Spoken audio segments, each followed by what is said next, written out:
Hi, இதுதான் baseline YouTube channel. அன்பான சொந்தங்களை மற்றொரு எபிசோட்ல சந்திக்கிறதுல ரொம்பவே சந்தோஷம். இது வரைக்கும் என்னுடைய யூடியூப் சேனலை சப்ஸ்கிரைப் பண்ணாதவங்க சப்ஸ்கிரைப் பண்ணி பெல் ஐகானையும் தட்டி விடுங்க, நண்பர்களுக்கும் ஷேர் பண்ணிக்கொள்ளுங்க. இன்னைக்கு ரொம்ப முக்கியமானது ஒரு பதிப்பாக இது அமைய போகுது. இது வரைக்கும் தெரியாத கொஞ்சம் விசித்திரமான ஒரு பக்கமாகவும் இது இருக்கலாம். அப்படி விசித்திரமான தோற்றத்தோடையும் அசாதாரண கவர்ச்சியோடையும் இருக்கக்கூடிய உலகத்தினுடைய தனித்துவமான நாய் இனங்கள் எதெல்லாம் இருக்கு, அதனுடைய 10 வகைகள் சம்பந்தமாக கொஞ்சம் சுவாரஸ்யமா பார்க்க போகிறோம். மனிதனுக்கு மனிதன் எந்த அளவுக்கு நெருக்கமா இருக்கான் அப்படின்றது ரொம்பவே பெரிய கேள்விக்குறி பக்கத்திலே இருக்கும். ஆனா மனிதனுக்கு எப்போதுமே நெருங்கிய தோழன் அப்படின்னா நாய் தான் இருக்க முடியும். ஆனா எல்லா நாய்களும் ஒரே மாதிரி கிடையாது இல்லையா? சில நாய்கள் இயற்கையினுடைய கலை பணியை போலவே இருக்கும். ஆனா பல நாய்கள் வேற்றுக்கிரக உயிரினங்களை நினைவூற்ற மாதிரி விசித்திரமான தோற்றத்தோடு இருக்கும். இப்போ நாம பார்க்க போறதும் அப்படி உலகத்தினுடைய மிகவும் தனித்துவமான நாய் இனங்களை பத்தி. முதல்ல சைனீஸ் கிரஸ்டட் பத்தி பார்க்கலாம். இதனுடைய உடல் பெரும்பாலும் முடியற்றதாகவே இருக்கும். ஆனா தலை, வால், பாதங்கள்ல முடி கொத்துகளாகவே இருக்கும். இப்படியான நாயை ஒரு உயிரோடு இருக்கக்கூடிய கலை சிலையாகவே நாம பார்க்கலாம். மென்மையான தோல் அமைப்பு,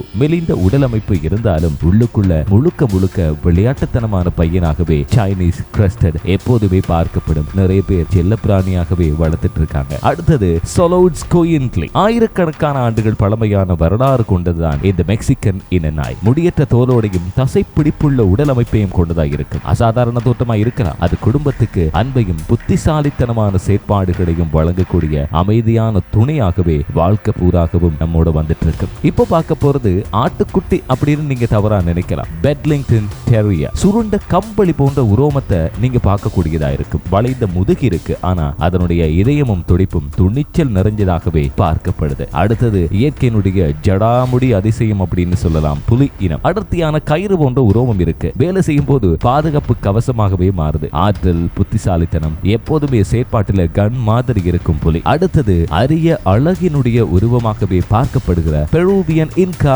ஆர்கிட் சம்பந்தமா பார்க்கலாம். மெலிந்த உடலமைப்பு, பெரிய உணர்ச்சி மிக்க கண்கள் இருக்கும். அழகும் விசித்திரமும் அந்த கண்களே ஒரு கவர்ச்சியை கலந்து கொடுக்கும். அற்புதமான ஒரு படைப்புங்க. அடுத்தது வேடிக்கையான தோற்றத்தோட மனித கவரக்கூடிய டான்டி டின்மான் டெரியர். நீண்ட உடலமைப்பு, குட்டையான கால்களை பார்க்கக்கூடிய இருக்கும். ஆனா உள்ளுக்குள்ள துணிச்சலும் விசுவாசமும் நிறைந்த போராளியாகவே மாறிடுவான் நமக்கு. அடுத்தது ஆழமான சுருக்கங்களால புகழ் பெற்ற ஷார்பே. நீர் யானை முகம் அப்படின்னு இதுக்கு தனித்துவமான முகத்தை பெயராகவே கொடுத்திருக்காங்க. பாதுகாப்பு உணர்வு மிகுந்த அமைதியான காவல, எப்போதுமே கொஞ்சம் விசித்திரமான பார்வையோடையே இருப்பான். அடுத்தது துடைப்பம் போல தோன்றக்கூடிய உரோமத்தோட இருக்குதுன்னு யோசிக்கலாம். கொமாண்டோர். கால்நடைகளை பாதுகாக்க உருவான இயற்கை கவசங்க இது. புத்திசாலித்தனமும் குடும்பத்தின் மீது அன்பும் அதனுடைய உண்மை முகமாகவே வெளிப்படும். அடுத்தது பிரம்மாண்ட உருவம் கொண்ட மென்மையான இதயம் இருக்கிற ஐரிஸ் வால்ஹவுண்ட். கரடு முரடான உரோமம் தான், உயரமான உடல் அமைப்பு தான். ஆனா நட்பும் அமைதியும் நிரம்பிய மனிதனை விட மென்மையான தன்மை கொண்டதாக இருக்கும். இறுதியா அரச கம்பீரத்தினுடைய சின்னமா இருக்கக்கூடிய ஆப்கான் ஹவுண்ட பத்தி பார்க்கலாம். பட்டு போன்ற நீண்ட உரோமத்தை நீங்க பார்க்கக்கூடியதா இருக்கும். நேர்த்தியான நடை இருக்கும், அழகு இருக்கும், சுதந்திரம் இருக்கும், மர்மங்களும் பொதிந்த ஒரு ஆப்கான் ஹவுண்ட் தான் இது. இயற்கை உருவாக்கிய இந்த அசாதாரண தோற்றங்கள் எல்லாம் ஒரு உண்மையை நமக்கு நினைவூட்டுது. அழகு ஒரே வடிவத்துல மாத்திரம் வராது, அது